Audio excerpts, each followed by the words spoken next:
Graça e paz, amados do Senhor, bem-vindo à nossa escola bíblica. Estamos chegando no final do primeiro trimestre, infelizmente, porque a lição está assim muito bacana.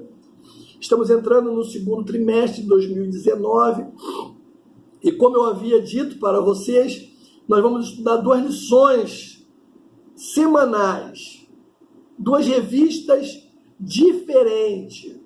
A revista da Central Gospel e a revista da CPAD. Eu quero abençoar a sua vida. Então, se você tem um amigo que ele usa a revista da CPAD, você, além de estudar a revista que ele está estudando, você vai poder compartilhar com ele da lição. E se você estuda da Central Gospel, da mesma maneira, ok? Isso tudo para que você esteja sendo abençoado pela palavra do Senhor. A lição de hoje é a lição de número 13. O título da nossa lição é O Filho de Deus vence a morte. O texto bíblico se encontra no Evangelho de João, capítulo 20, do 1 até o versículo de número 9, que diz: na madrugada do primeiro dia da semana, sendo ainda escuro, Maria Madalena foi ao sepulcro e viu que a pedra fora removida da entrada. Correu ela ao encontro de Simão Pedro e outro discípulo a quem Jesus amava e disse: tiraram do sepulcro o Senhor, e não sabemos aonde o colocaram. Então Pedro saiu, a outro discípulo correndo, escorreram juntos, mas o outro correu mais depressa do que Pedro e chegou primeiro ao sepulcro. Abaixando-se, viu no chão os lençóis de linho, mas não entrou. Chegou Simão Pedro, que o seguia, entrou no sepulcro e viu no chão os lençóis e o lenço que cobria a cabeça de Jesus. O lenço não estava com os lençóis, mas enrolado num lugar à parte. Finalmente, entrou também o outro discípulo, que chegara primeiro ao sepulcro, e viu e creu.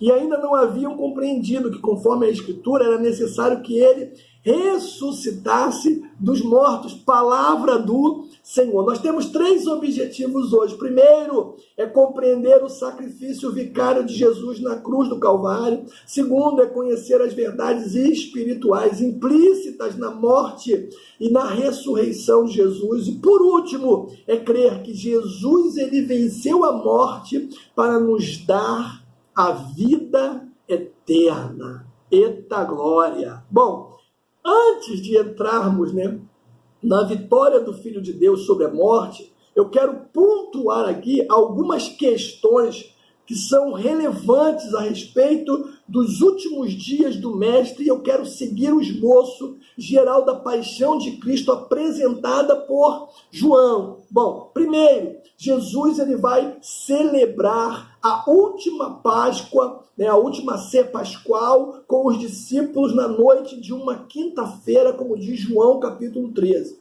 Seguindo, ele e os discípulos vão para o Monte das Oliveiras, local onde ele é preso e levado a uma audiência noturna diante do sumo sacerdote. Terceiro, na manhã do dia seguinte, na sexta-feira, o Salvador é conduzido a Pilatos, aonde ele é condenado à morte e imediatamente levado para ser crucificado. O interessante aqui no relato joanino é que o que está posto em realce é a autoridade de Jesus. Não vemos um Salvador com uma atitude queixosa, se vitimizando, mas vemos ele como um vencedor soberano e absoluto que comanda os eventos de toda a história da paixão, em cada fato e em cada detalhe. Isso que é extraordinário. Jesus declarou antes de ser entregue à morte que a sua vida ninguém poderia tomar. Antes, ele a daria por sua própria vontade e a tomaria outra vez pelo seu próprio poder. E essa autoridade de João capítulo 10, que ele recebeu do Senhor. Quando chega no Calvário, aí começa a ser apresentada a nós alguns contrastes. No período em que Jesus está consumando a sua obra, no Calvário, nós vamos observar um contraste muito claro entre a incredulidade e a fé. nos eventos que antecedem a crucificação, a incredulidade ela atuou sem disfarce. Nós vemos ali a traição de Judas, nós vemos ali a negação de Pedro, nós vemos ali a malícia dos invejosos sacerdotes, nós vemos ali a covardia de Pilatos. Isso tudo nos mostra que a incredulidade ela atingiu o seu fim último. Por outro lado, a constância de João, o discípulo amado, a presença das mulheres ao pé da cruz, a generosidade de José de Arimateia e de Nicodemos vão nos revelar como a fé, mesmo que pequena, reforça a lealdade a despeito de qualquer perigo. Ainda hoje, o Calvário, ele revela esse contraste. Aqueles que, tomando conhecimento do sacrifício de Jesus, permanecem na incredulidade. Com isso, caminham a passos largos para a perdição. Outros, tantos, que acreditaram e que acreditam nas boas novas do Evangelho e receberam em seu coração e confessaram com a sua boca que Ele é realmente o Senhor, esses receberam a vida eterna. Mas não apenas esse contraste que o Calvário ele nos apresenta. Existe um outro contraste também, e João vai deixar isso muito claro, que é o contraste entre o ódio e o contraste entre o amor. O Calvário foi a maior expressão de ódio. A morte por crucificação, um dos métodos mais antigos de execução que foi aplicado na Pérsia e na Roma, era considerado pela Bíblia maldito.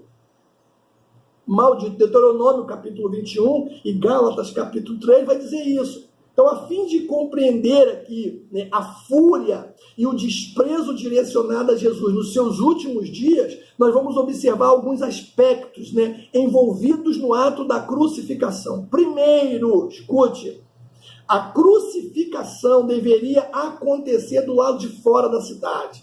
A vítima, ela deveria carregar a sua própria cruz até o local da sua execução. Isso era humilhante. Além de sofredor, era humilhante. Segundo, a vítima era deitada sobre a parte horizontal da cruz, patíbulo, e enquanto o patíbulo estivesse apoiado no solo, suas mãos, pulsos, o pulso e o metacarpo eram cravados nela. Primeiro à direita e segundo à esquerda. Depois, em seguida, a vítima e o patíbulo eram erguidos por uma corda e fixados num poste vertical. Depois, os pés poderiam ser separados ou pregados de maneira separada, ou juntos, por um só cravo. E por último, as pernas poderiam ser cruzadas para dar maior sustentação ao corpo, ou seja, para que o corpo não rasgasse as mãos por causa do seu peso e a vítima, a pessoa, ela caísse no chão. E era isso que provocava uma morte lenta e dolorosa. O crucificado, ele sentia dores excruciantes, amados. O escravo nas mãos e nos pés, que são ali as concentrações de nervos e tendões, eles perdiam pouco sangue, fazendo com que o corpo do supliciado ele sofresse aguda tensão. Em pouco tempo, as artérias cerebrais, esofágicas, ficavam cheias de sangue, provocando dores, alucinantes. Então, devido à dificuldade de manter o corpo ereto na cruz, as complicações respiratórias, elas aumentavam e o sofrimento da vítima aumentava ainda mais, fazendo com que eles entrassem num estado de agonia profunda por um longo período de tempo. Esta cena desumana, ela nos revela que a crucificação foi, de fato, a mais cruel exteriorização de ódio destilada contra o Filho de Deus por seus perseguidores e algozes. Mas também ela é para nós a maior expressão de amor, e graças a Deus por isso, o mais perverso e cruel instrumento de execução transformou-se no símbolo do cristianismo. Pois sobre o lenho da cruz, Jesus carregou o seu corpo, sobre o seu corpo, os nossos pecados, como diz 1 de Pedro, capítulo 2. O que para o mundo representava a expressão de ódio, para nós cristãos, representa a expressão máxima do amor de Deus, porque a Bíblia diz que Deus amou o homem de tal maneira que deu o seu Filho unigênito para que todo aquele que nele crê não pereça, mas tenha a vida eterna. Então, a partir do Novo Testamento, nós vamos observar que o vocabulário cruz é usado com referência ao Evangelho da salvação. A pregação do Evangelho é a própria cruz. É o Cristo crucificado. E aquilo que parece loucura para os homens, como diz Paulo, é poder de Deus para nós. E foi lá que tudo foi consumado. Porque a Bíblia diz, então Jesus exclamou, está consumado. E inclinando a cabeça, de João capítulo 19, ele entregou o seu espírito. Este versículo, ele expressa a perfeita obediência do Filho de Deus, do Filho ao Pai. Pois ele condensa em si todo o plano de redenção da humanidade, predito tanto no Antigo Testamento, pela boca dos profetas. O Filho de Deus, ele cumpriu sua missão a ponto, ou seja, ponto a ponto, desde que ele entrou no mundo até o último momento em que ele do mundo saiu. Se a manjedoura foi a porta de entrada do Redentor no mundo, a cruz foi a porta de saída. E no espaço de tempo entre a manjedoura e a cruz, Jesus, aleluia, Jesus cumpriu todo o propósito divino. E aí nós podemos falar, como ele mesmo disse, tetelestai, ou seja, o preço foi pago.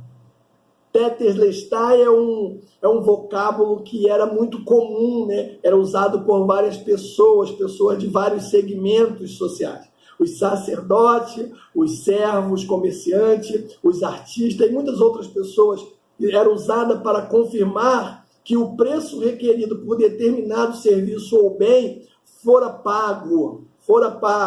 Cristo, meu irmão, o Filho de Deus, ao entregar-se na cruz, ele cumpriu inteiramente os requisitos justos de uma lei santa, como diz Paulo aos Romanos, pagando definitivamente o escrito da dívida que era contra nós, como diz Paulo lá em Colossenses. Por isso que ele diz, está consumado. Essa é uma declaração de que nada mais ficou para ser feito, para se fazer. Isto é o que vai diferenciar o cristianismo das demais religiões, porque enquanto as outras religiões digam faça, avance, vá em frente, o cristianismo diz está feito. Jesus completou a sua obra redentiva no madeiro. Não resta, irmãos, ao homem qualquer outro sacrifício. Não resta. Jesus fez todo o sacrifício por mim e por você. Nós apenas temos que acreditar. E um detalhe bacana é que não quebraram as pernas de Jesus. Na execução da cruz, costumava-se desferir um golpe de misericórdia contra o supliciado, apressando-lhe assim as mortes. O que eles faziam? Eles quebravam os ossos das pernas do condenado, como aconteceu com os ladrões que estavam com Jesus na cruz. João capítulo 19, 32, você vai ver isso. Porém, isso não aconteceu com Cristo, porque João 19, 33 diz que Jesus já tinha morrido. Então, sendo testemunha ocular dos fatos, João convida a nós, leitores, a olharem para o Cristo transpassado que cumpriu cumpria naquele momento a profecia de Zacarias. Zacarias 12:10 diz: e sobre a casa de Davi e sobre os habitantes de Jerusalém derramarei o meu espírito de graça e de súplica, e olharão para mim a quem transpassar. Glórias a Deus. E por isso o sepulcro estava vazio. A maior vitória, amados, do cristianismo não consiste apenas na cruz que Cristo ocupou por nós, mas na certeza de que o seu sepulcro está vazio. Esta é a nossa esperança, esta é a nossa Páscoa. Não servimos a um Deus morto, mas servimos a um Cristo vivo, e glória a Deus por isso. Ele ressuscitou. Aleluia!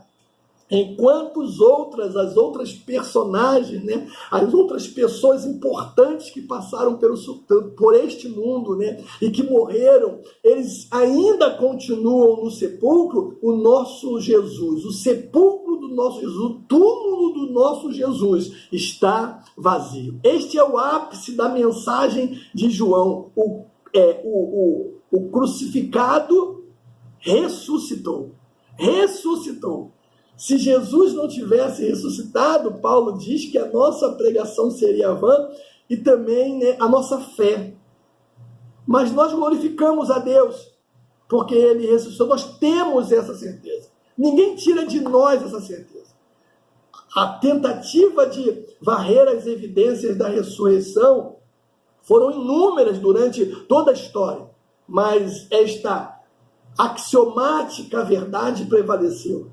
Cristo ressuscitou dos mortos e foi feito as primícias daqueles que dormem. 1 Coríntios, capítulo 15, versículo de número 20. Esta, aliás, é a mensagem arvorada pela igreja. O Filho de Deus, que fora executado em uma cruz, ressuscitou dentre os mortos, como diz Atos, capítulo de número 2. A maior importância da ressurreição não está no passado.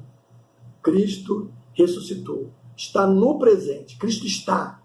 Ele está vivo. E muitas foram as testemunhas que viram isso.